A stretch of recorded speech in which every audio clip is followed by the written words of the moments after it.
नमस्कार प्रिय भक्तगण, मैं आपको सुनाने जा रही हूँ गोवर्धन पूजा की कथा।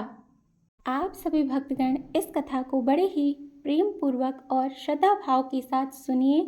बोलिए भगवान श्री कृष्ण की जय। दीपावली के अगले दिन गोवर्धन पूजा की जाती है। लोग इसे अन्नकूट के नाम से भी जानते हैं। इस त्यौहार का भारतीय लोक जीवन में बहुत ही खास महत्व होता है।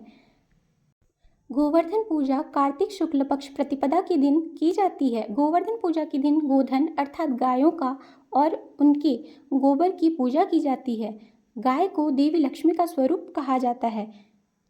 जब श्री कृष्ण ने ब्रजवासियों को मूसलाधार वर्षा से बचाने के लिए 7 दिन तक गोवर्धन पर्वत को अपनी सबसे छोटी उंगली पर उठाकर रखा और गोप गोपिकाओं के उसकी छाया में सुखपूर्वक रहे। 7वें दिन भगवान ने गोवर्धन को नीचे रखा और प्रतिवर्ष गोवर्धन पूजा करके अन्नकूट उत्सव मनाने की आज्ञा दी। तभी से यह उत्सव अन्नकूट के नाम से जाना जाने लगा। कबीर साहब जी अपनी वाणी में कहते हैं, कबीर गोवर्धन कृष्ण जी उठाया, द्रोणागिरि हनुमंत, शेष नाग सब सृष्टि उठाई, इनमें को भगवंत। आइए जानते हैं गोवर्धन पूजा की कथा। गोवर्धन पूजा के संबंध में एक लोक कथा प्रचलित है। कथा यह है कि देवराज इंद्र को अभिमान हो गया था। इंद्र का अभिमान दूर करने हेतु भगवान श्री कृष्ण, जो स्वयं लीलाधारी श्री हरि विष्णु के अवतार हैं, उन्होंने एक लीला रची। प्रभु की इस लीला में यूं हुआ कि एक दिन उन्होंने देखा कि सभी ब्रजवासी उत्तम पकवान बना रहे हैं और किसी की पूजा की तैयारी में जुटे हैं। श्री कृष्ण ने बड़े भोलेपन से मैया यशोदा से प्रश्न किया, मैया ये आप लोग किनकी पूजा की तैयारी कर रहे हैं? कृष्ण की बातें सुनकर मैया बोली, लल्ला हम देवराज इंद्र की पूजा के लिए अन्नकूट की तैयारी कर रहे हैं। मैया के ऐसा कहने पर श्री कृष्ण बोले, मैया हम इंद्र की पूजा क्यों करते हैं? मैया ने कहा, यह वर्षा करते हैं जिससे अन्न की उपज होती है, उनसे हमारी गायों को चारा मिलता है। भगवान श्री कृष्ण बोले, हमें तो गोवर्धन पर्वत की पूजा करनी चाहिए क्योंकि हमारी गायें वहीं चरती हैं। इस दृष्टि से गोवर्धन पर्वत ही पूजनीय है और इंद्र तो कभी दर्शन भी नहीं देते, वह पूजा न करने पर क्रोधित भी होते हैं। अतः ऐसे अहंकारी की पूजा नहीं करनी चाहिए। लीलाधारी की लीला और माया से सभी ने इंद्र के स्थान पर गोवर्धन पर्वत की पूजा की। देवराज इंद्र ने इसे अपना अपमान समझा और मूसलाधार वर्षा प्रारंभ कर दी।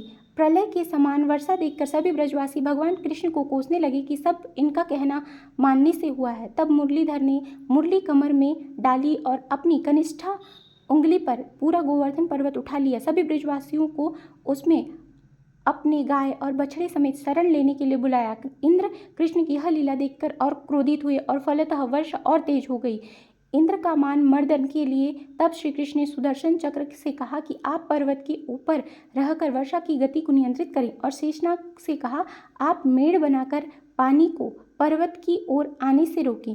इंद्र निरंतर 7 दिन तक मूसलाधार वर्षा करते रहे। तब उन्हें लगा कि उनका सामना करने वाला कोई आम मनुष्य नहीं हो सकता। अतः वे ब्रह्मा जी के पास पहुंचे और सब वृत्तांत कह सुनाया। ब्रह्मा जी ने इंद्र से कहा कि आप जिस कृष्ण की बात कर रहे हैं वह भगवान विष्णु के साक्षात अंश हैं और पूर्ण पुरुषोत्तम नारायण हैं। ब्रह्मा जी के मुख से यह सुनकर इंद्र अत्यंत लज्जित हुए और श्री कृष्ण से कहा कि प्रभु मैं आपको पहचान न सका, इसलिए अहंकारवश भूल कर बैठा। आप दयालु हैं, आप कृपालु भी हैं, मेरी भूल क्षमा करें, मुझे माफ़ कर दीजिए। इसके पश्चात देवराज इंद्र ने मुरलीधर की पूजा कर उन्हें भोग लगाया। इस पौराणिक घटना के बाद से ही गोवर्धन पूजा की जाने लगी। ब्रजवासी इस दिन गोवर्धन पर्वत की पूजा करते हैं। गाय बैल को इस दिन स्नान कराकर उन्हें रंग लगाया जाता है व उनके गले में नई रस्सी डाली जाती है। गाय और बैलों को गुड़ और चावल मिलाकर खिलाया जाता है। उनके गोबर को भगवान श्री कृष्ण और गोवर्धन पर्वत बनाकर उनकी पूजा की जाती है। बोलिए गोवर्धन भगवान की जय, बोलिए लीलाधर श्री कृष्ण की जय।